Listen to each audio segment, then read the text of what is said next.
Greg DeHart, welcome to the Bookshelf Conversation. Thank you. It's great to be here, Ron. Appreciate it. So, Max Patkin, the Clown Prince of Baseball. Uh, for those who are under a certain age, as we were talking just before, they might not recognize the name, but they might recognize him if they've ever seen Bull Durham, in which he's prominently featured. And I know in the documentary he was accused a bit of overacting, but it's hard. It's hard to play yourself in a movie. So, for the first question is, why did you decide to do this project?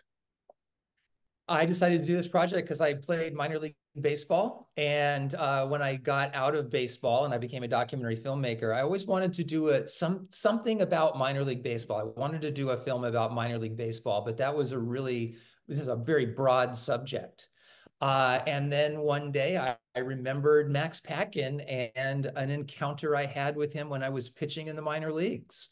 And I thought, wow, okay, this guy has been in the minor leagues for, at that point, probably 30 years.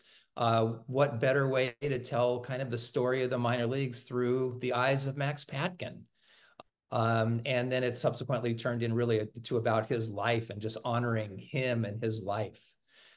Because I went into it with one view of Max and came out of it with a completely different view. I started thinking, because Max, as an entertainer, he had a very unique act, which was a game act. He did his entertaining during the game. And one day when I was pitching in Cedar Rapids, Iowa, he was working the game. He was entertaining during the game. And I had a couple men on base, and out comes Max Patkin to the mound, flapping his arms, a huge crowd going crazy. And he made me a butt of his jokes. And that's how I went into it, like thinking, hey, you disrupt baseball games. I don't know if I like this entertainment so much. But I came out of it with a completely different view after I got to know him through his family, through his friends, through his contemporaries, through all the people that he entertained over the years, so many of the people that he entertained over the years. And he changed my view of the act that he did and what he brought to baseball. You have a nice cross section of subjects in your book. You have his daughter, who was probably closer to him than anybody else in the film. You have some friends. You have baseball executives.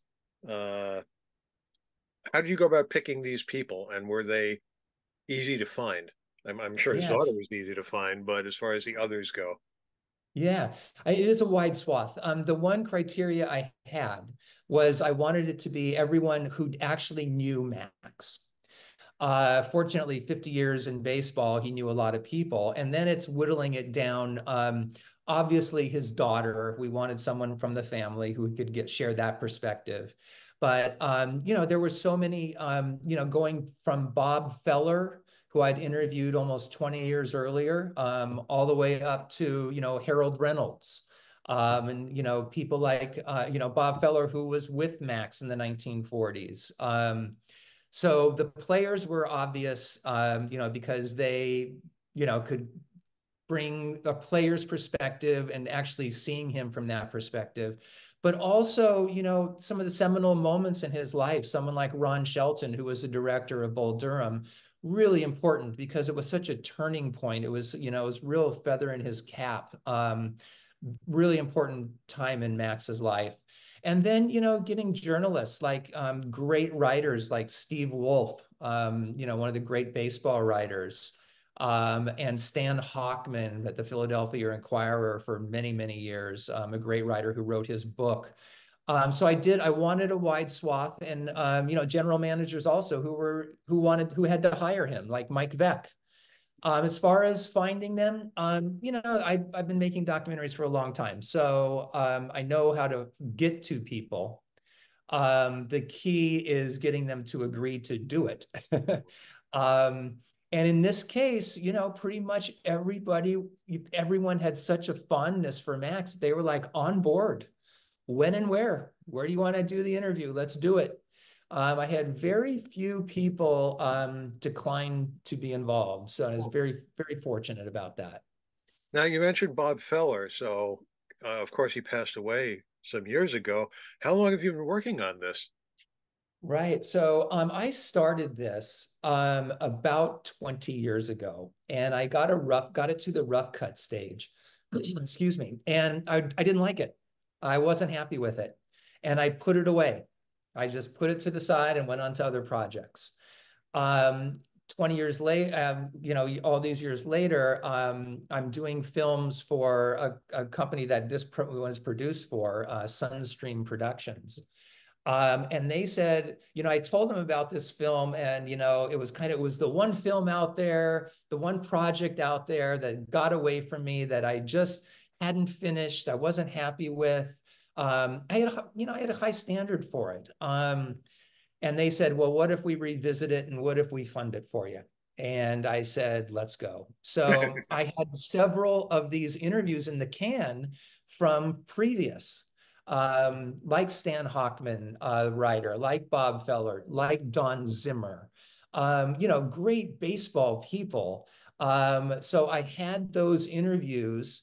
And then I updated it with, some people who were still alive, and it all kind of came together, and it really, and it worked the second time. I feel I'm happy with it now. So, um, it was one of those. I started it, didn't like it, and finished it. I got to, got to start it. I teach my daughter, finish everything you start. So I better do it myself. So So that's how that came out.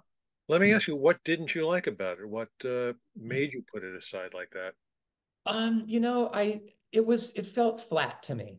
And maybe over the 20 years in between, I just became a better filmmaker, to be honest with you. I had completely different perspectives. Became a better storyteller. And I think that's really the bottom line is my ability wasn't up to the film the first time, is what I would say. Kind of like my baseball career. And it's funny you say that because I was just talking with a colleague of mine who is an aspiring screenwriter, and we were saying that if we look back on stuff we wrote 20, 30 years ago, we would do it differently now. We've learned more, and we would probably do things quite a bit differently. Uh, of course, I knew of Max Patkin very basically, and especially more so because of Bull Durham. He was one of the clown princes of baseball, and you mentioned a few others in your book. Al Schacht, I remember, but Nick Altrock was one, and was there another one? Jackie Price. So I'm wondering. I know Al Schacht and Max were Jewish, and I'm just Yes. wondering, were either of the other two Jewish that you know of? I I'm not sure about Jackie. I don't know, to Mhm. be honest with you. It's really interesting you pick up on that, because it was something that I grappled with, whether or not I was going to make a big deal about that in the film.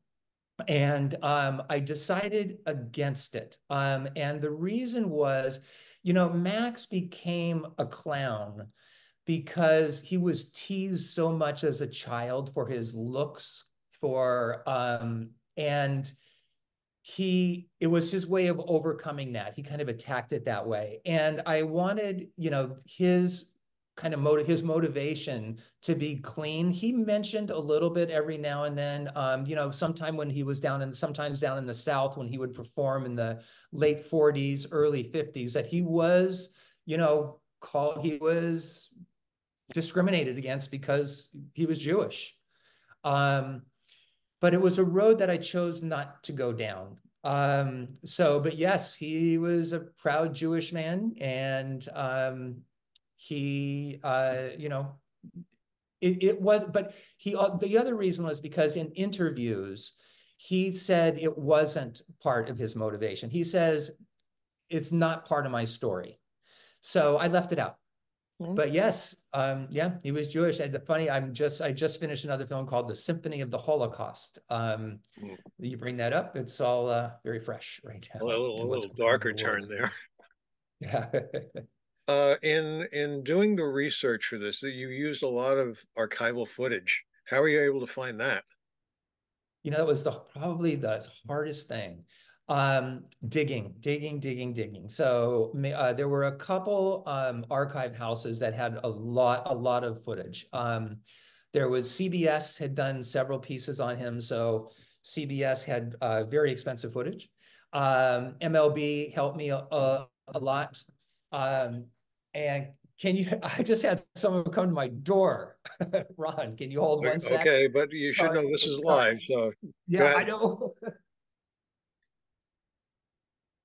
So as we're waiting for our guest to return, it is just a coincidence that we do have today. I just received a copy of Max's. I was just filling in the time by saying that just today I got a copy of that book by Hockman and our subject here today, The Clown Prince of Baseball. It just arrived in the mail today, so I'm looking forward to reading that. I do have a copy of Al Shack's autobiography, which was written quite a while back, and I'll probably be going through that too. So we were talking about the archival footage. Yeah, sorry. Yeah, so and then fortunately Max kept a lot of stuff. He kept all his press clippings. He kept, whenever he would go into a town in a small town America somewhere, and he was a great story for a local newscast.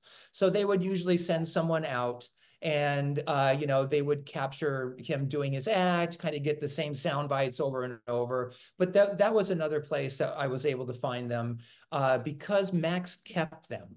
So Max had died when I started this, and his daughter Joy was one of the first people I contacted, and she had all of his stuff. So not only was it there, it gave me clues as to where I could find other stuff.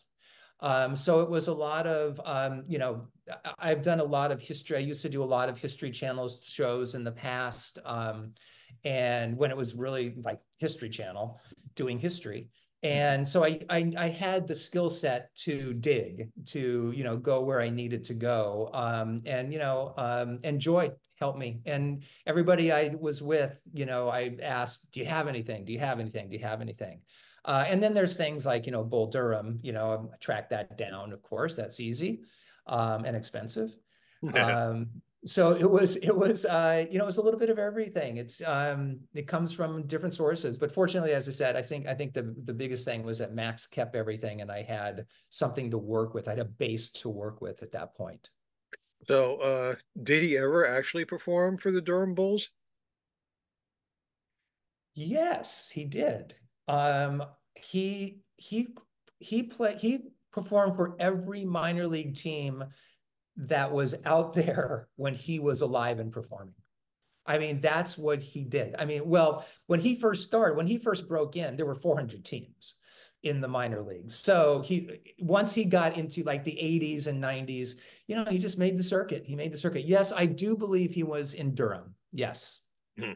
And you Yeah. mentioned he performed at one point more than 5,000 consecutive games. That's amazing. Isn't that, that was the thing that struck me. It really always stuck with me. 50 years, 5,000 consecutive performances without once missing a performance. And he wasn't, and Don Zimmer talks about this in the film, he wasn't like a team where you go in and you're there for 3 or 4 days and then you go to the next stop, right? Every night he was in a different town. So he would perform games time 7:30. He'd be out of there by the late innings. He's in his car or hustling to the airport to get to the next town to perform the next night. And he never missed a performance. And ironically, his career ends when he's not even at a performance. He's at Fenway Park late in his career, wanting to he was going to see his good buddy Johnny Peshke at Fenway. And before the game, he walks up the steps of Fenway, the dugout steps up onto the field, and he trips and twists his ankle so bad that he can't perform the next night up in Connecticut. Uh, So, but this longevity thing is it's remarkable. Now, we know the toll that a regular season takes on regular players, uh, and this had a dramatic impact on his own personal life. He married a very attractive woman, as we see in the movie, but there were problems there and a really big problem. You want to talk about that? Yeah, I mean, he really struggled with once he finally met someone that he wanted to marry. She was beautiful, a beautiful woman. And but he still had to be on the road. He needed to be on the road. So he would leave her for long periods of time, and got to the point where she cheated on him, and he confronted her during the off season, and she sadly had a problem with alcohol, and she attacked him with a hammer and split his skull open. And this is during the winter up in, outside of Philadelphia, snow on the ground, and he ran outside and blood in the snow. And his daughter, who was just a little child, had to get in between them. His daughter, Joy, who's just a fantastic person, she had to break it up and call the police Hmm. and call the ambulances. So really, he had a tragic personal life. He really did. He had a lot of demons, and it always went back to the way he was teased as a child because of his looks. He was tall and lanky and very kind of odd looking. Um, and that's what he used to make his money, to make his livelihood. Was he used his looks because he was a clown prince of baseball, but he wasn't in a clown makeup or anything like that. It was just his face. But yeah, he had this just awful ordeal with his wife, who, was so troubled that when on her 50th birthday, she committed suicide. Um, so tragedy, always, it was never real happy during the off season for him, sadly. Now, you say he needed to be on the road. Did he need it financially or did he need it for his sense of self?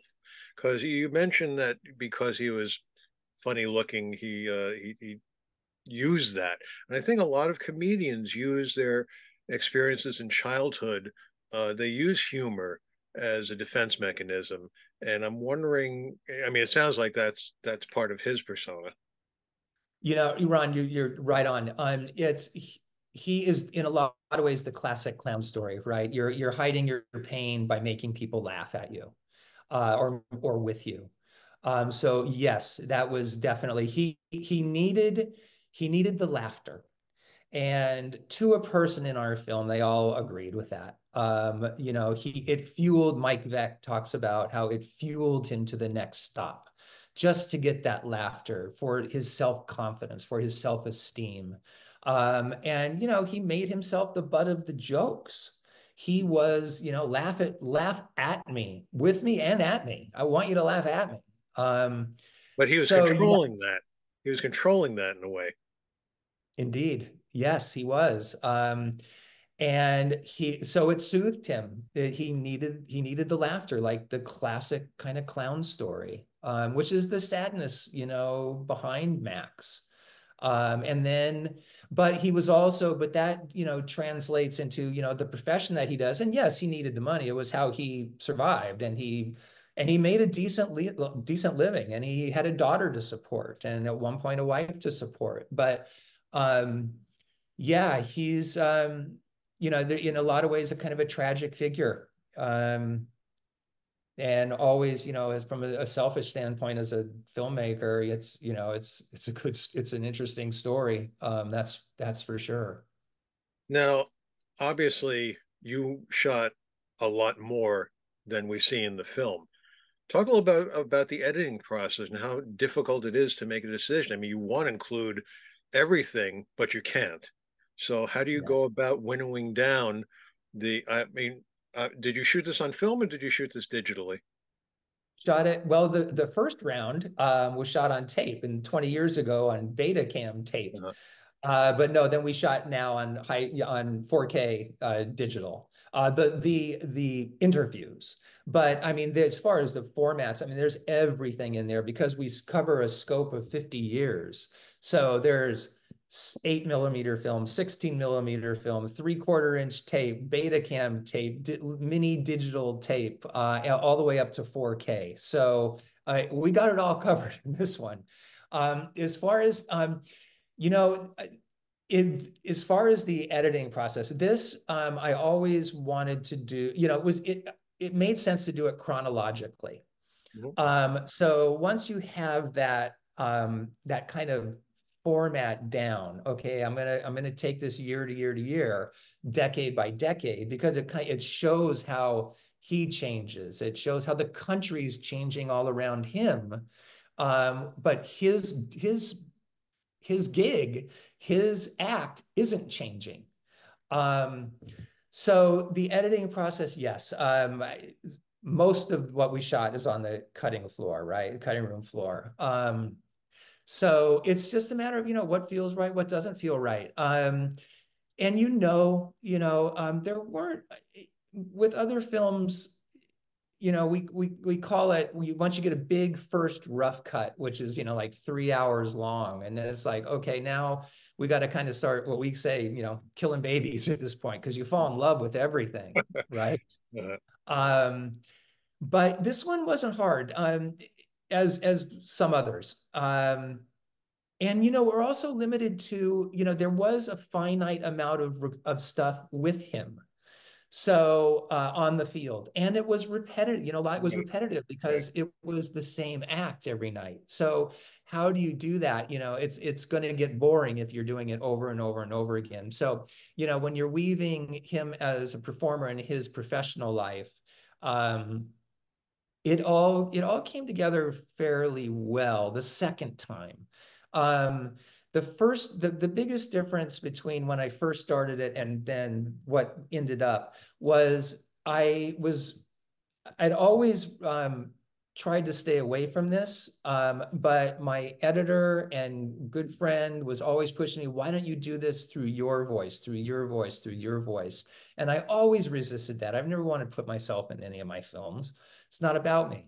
But because it started with me on the mound when I saw him, I was finally kind of convinced and I started to try it. And once I wrote it in my voice, it made the editing process easier. Um, so that was helpful also.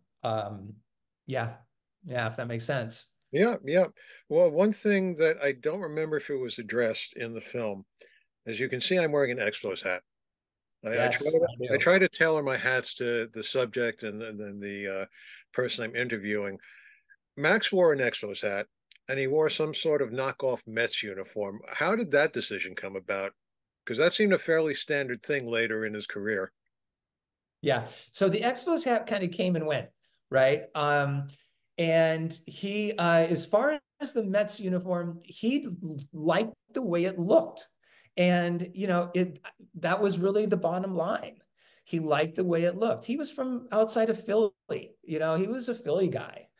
And his home, he's from Reading, so that's the now AAA. I was AA at one point, minor league team for the Phillies. So there were times where he would maybe have a Philly hat on too, but the uniform always stayed the same with on the back, the question mark on the back, right? Mhm. Um, so the Expo, I